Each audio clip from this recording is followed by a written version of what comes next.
This is the listening test for levels from 3 to 5 of the Vietnam 6-level language proficiency test.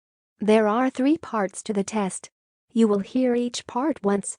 For each part of the test there will be time for you to look through the questions and time for you to check your answers. Write your answers on the question paper. You will have 5 minutes at the end of the test to transfer your answers onto the answer sheet. The recording will now be start. Please ask any question now, because you must not speak during the test. Now open your question paper and look at part 1. There are 8 questions in this part. For each question there are 4 options and a short recording. For each question, choose the correct answer A, B, C or D. You now have 45 seconds to look through the questions and the options in each question.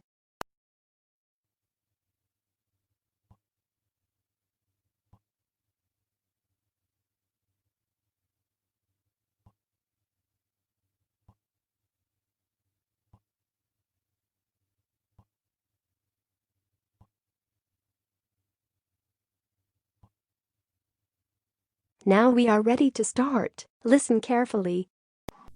Look at question 1.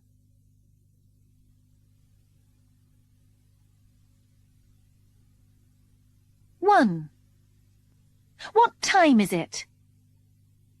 Have you got the right time? I think my watch is wrong. It's 2:30. My watch says 20 past. Well, it's 10 minutes slow then.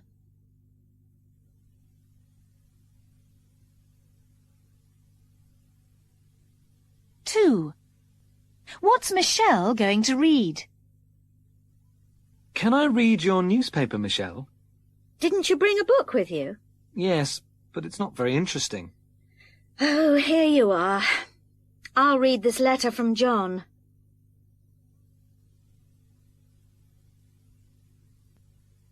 Three.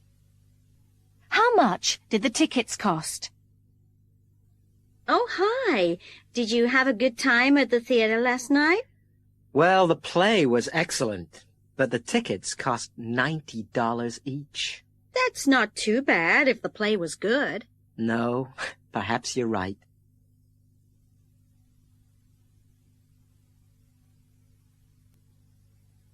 Four. What is the man going to buy? Is everything ready for the holiday? I'm just going shopping. I must get those pills I take when I feel travel sick. Do we need anything else at the chemist's? We forgot the toothpaste last time. I've got that. I haven't got any sunglasses, but I can borrow yours, can't I? And I'll get something to read at the airport. Right.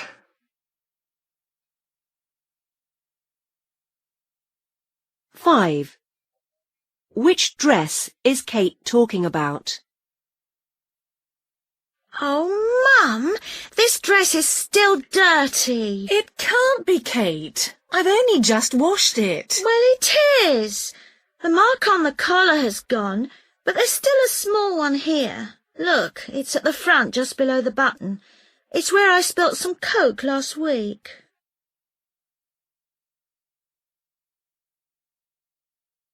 6. When will Jane meet them? Hi, it's Pete here. Jane left a message to say she can't meet us at 8 o'clock as planned because her bus doesn't get in till 8:15 and it'll take her 30 minutes to get from the centre of town. I told her the table's actually booked for 8:45, so that will be fine, and we'll see her then.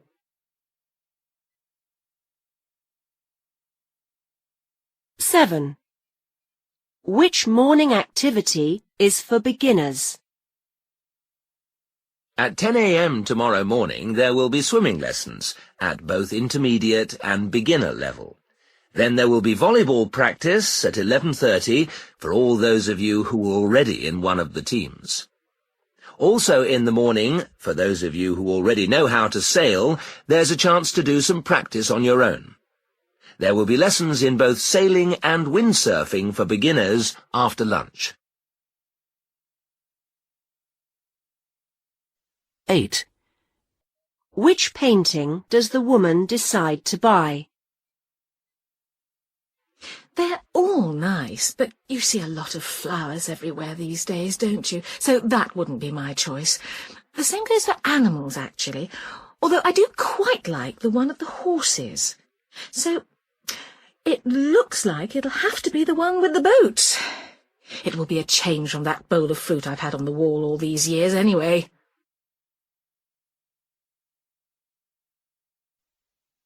That is the end of part 1.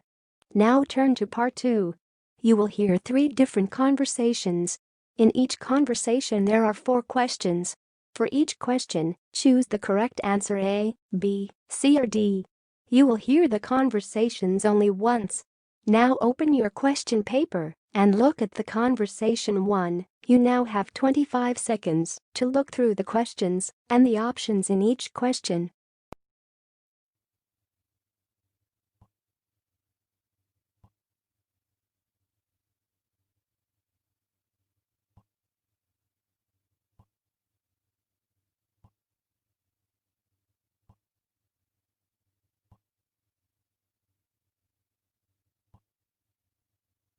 Now we are ready to start. Listen carefully.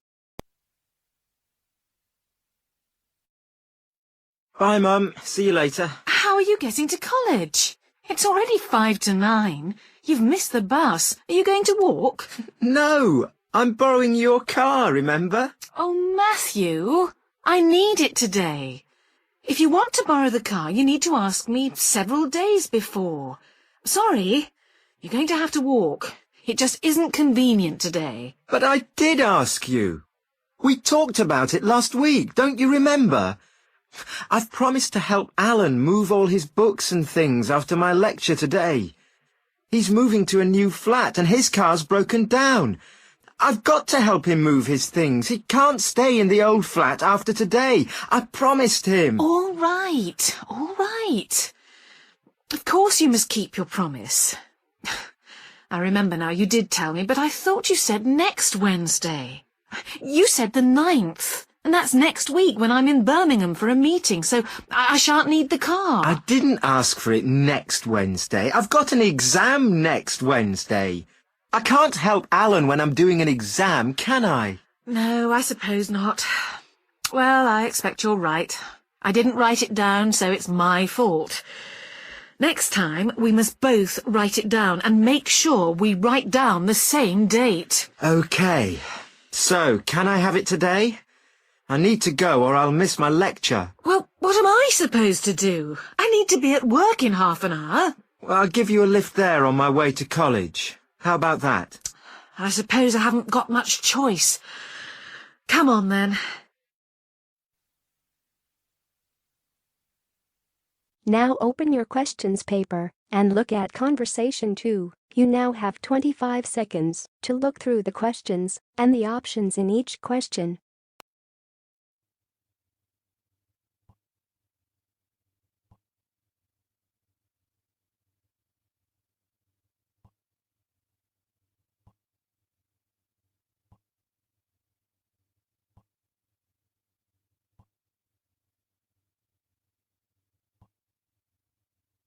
Now we are ready to start. Listen carefully. OK, now we come to our regular spot on extreme sports. And this week, our fearless reporter, Tom Walker, has been trying out something called indoor skydiving. And he's with me now. Tom, what's this all about? Well, it's the same as skydiving. Jumping from an aeroplane and free-falling through the air without opening your parachute for some time, except that you do it in an indoor wind tunnel. And there's no plane and no parachute, and so I was told, no danger. So it gives you a taste of doing an extreme sport, but it isn't quite so extreme. Right. Now, where did you do it? I did it in a vertical wind tunnel at an adventure sports centre called Runway. What exactly is a vertical wind tunnel? Well, it's a tunnel that gets filled with air. The air is provided by 4 enormous industrial fans, of a kind that usually provide air for underground systems. These fans produce a column of air that rushes through the tunnel from below at more than 160 kilometres per hour. When you're in the tunnel, you float on this air. The machine has been described as being like an enormous hairdryer. It allows you to fly as if you had fallen from a plane, but you are only 2 meters off the ground. And it's completely safe, is it? Yes. There are bars across the top of the tunnel to stop you flying off, up and out of the tunnel. The tunnel is 4 meters wide and has glass walls. The only small problem you might have is that you keep bashing into these walls.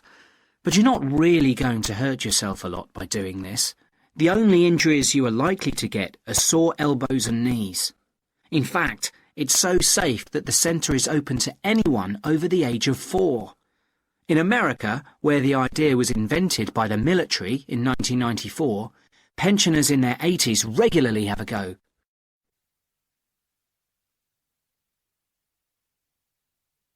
Now open your questions paper and look at conversation 3. You now have 25 seconds to look through the questions and the options in each question.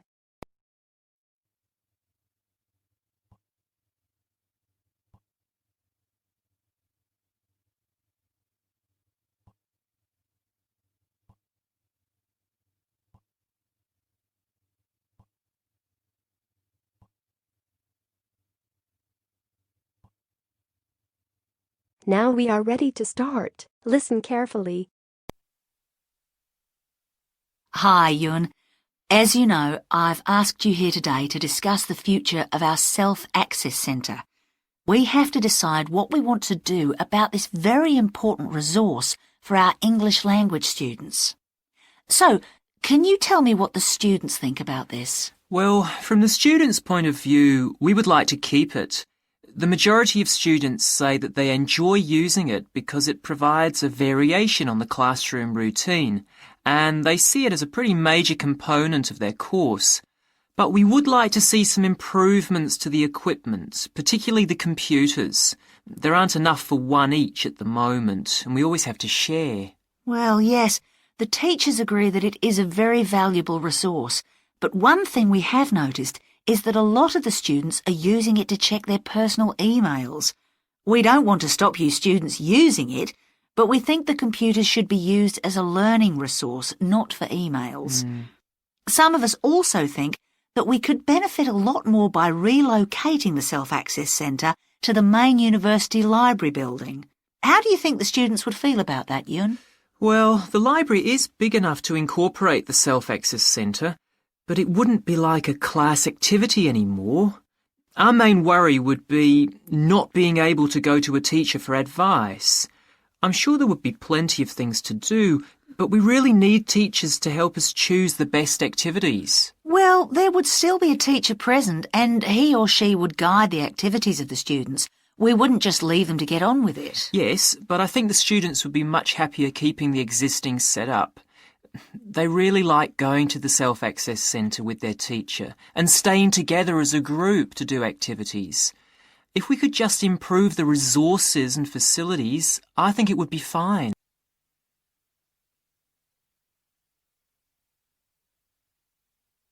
That is the end of part 2. Now turn to part 3. You will hear 3 different talks or lectures. In each talk or lecture there are 5 questions. For each question, choose the correct answer A, B, C or D. You will hear the talks or lectures only once.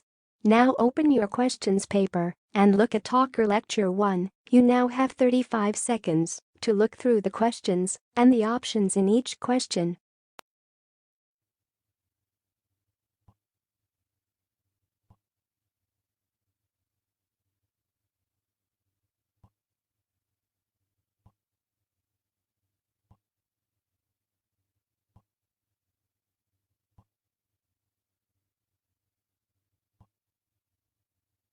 Now we are ready to start. Listen carefully. Dolls have always fascinated me, and that's why, 5 years ago, I was delighted to be offered the job of running a doll museum. Dolls have existed for thousands of years, and the earliest dolls we know about were found in graves in ancient Egypt. I only wish we could get 1 or 2 for our museum, but we haven't unfortunately got anything as old as that in the museum.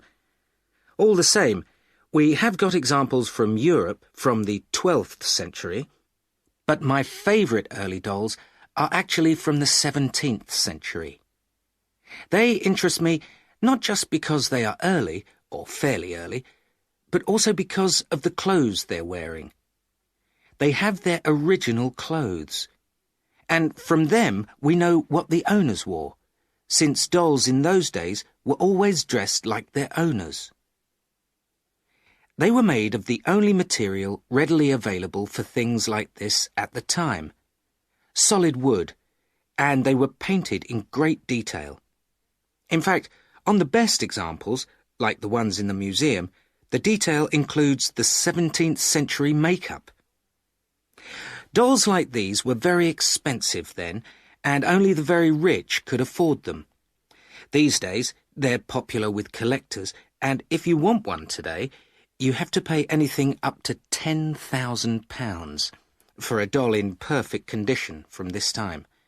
By the way, what makes them so valuable is that, as far as a collector is concerned, a doll is only worth collecting if it is in perfect condition, and that means having the original clothes. Doll collecting has become very fashionable since the museum opened, with people interested in dolls from every period, including later dolls. There's great interest in 19th century examples, when dolls were no longer made of wood, but began to have soft bodies and real hair. They were very delicate, and few have survived, meaning such a doll would be worth about £2,000, perhaps a bit more. Later, in the 19th century, you could often take off the doll's hair. If you can often see the maker's name underneath, and of course, the right one increases a doll's value. There was a really big change in dolls at the beginning of the 20th century. In the museum, we have one of the earliest examples, from about 1909, of a doll that's a model of a baby. Previously, all dolls, the earlier ones, were little adults. Now open your question paper and look at Talker Lecture 2. You now have 35 seconds to look through the questions and the options in each question.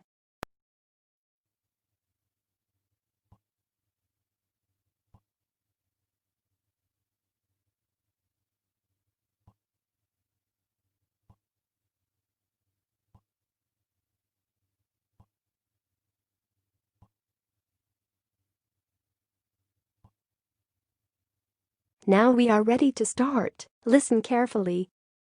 Hello, I'm Stephen Mills. I will travel with you on the Tiger Tour to India, but I'm not your tour guide. I work as an artist, and I'm going to take some photographs of tigers so that I can use them when I paint some pictures later. An expert guide will join the group when we arrive in India, but I'm leading the group until then. We leave London on the 6th of November, arriving in India the following day. It's a good time of year to visit the wildlife park where the tigers live. The rainy season finishes in October, and later in the year the park gets more crowded and the tigers become shy. We'll spend 10 days in the wildlife park.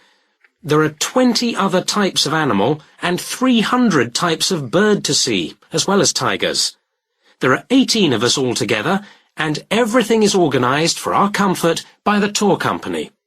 For example, although we're in the jungle, we won't have to sleep in tents. The hotels where we'll stay are all very comfortable. To be sure of seeing tigers, we'll stay in 2 different parts of the wildlife park. We'll spend 3 days in the north, where we'll travel around in an open truck, and the rest of the time in the south, where we'll travel around on elephants. That should be fun. On the way back to London, we have dinner and 1 night's bed and breakfast in the Indian capital, Delhi. There you can either go sightseeing or go shopping, whichever you prefer. But please note that lunch is not provided on our day of departure, as the plane leaves at 2 in the afternoon. Now, if there are any questions, I'd like you... Now open your question paper and look at Talker Lecture 3. You now have 35 seconds to look through the questions and the options in each question.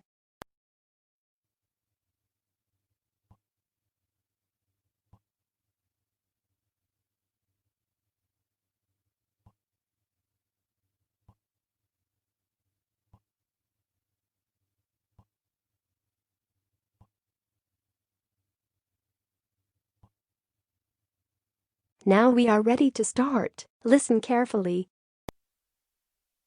For the second in our series about locally run businesses, we meet Simon Winridge, co-founder of the hugely successful Winridge Forest Railway Park. Welcome, Simon. Now, perhaps you can begin by telling us a little bit about how it all started. Well, during the 1970s, my wife Liz and I had just acquired 80 acres of sheep farming land, and we decided to settle down and have children. Pretty soon we had a daughter, Sarah, and a son, Duncan. The place was wonderful for the kids. They particularly loved trains and gradually built up an enormous network of miniature railway track. I began to develop larger-scale models of locomotives, but we didn't think anything more of it until I went on a trip to a theme park near Birmingham and decided we could do a much better job. So we set up a small one ourselves, based on the miniature railway, and we opened to the public for just a month that year, 1984, in July, our driest month, because our children said they didn't want our guests to have a miserable wet visit.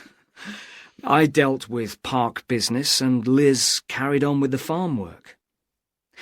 It soon became clear that we were onto a winner. We began to extend the railway track and lay it among more interesting landscape by planting trees, which in turn attracted more wildlife, and by making cuttings through the rock. Nowadays, we're open all year round, and we're pleased to say that Winridge is one of the most popular visitor attractions in the area, with 50,000 visitors a year. 1.5 million people have been through our doors since we opened. That is the end of part 3. Now you have 5 minutes to check your answers and transfer your answers onto the answer sheet.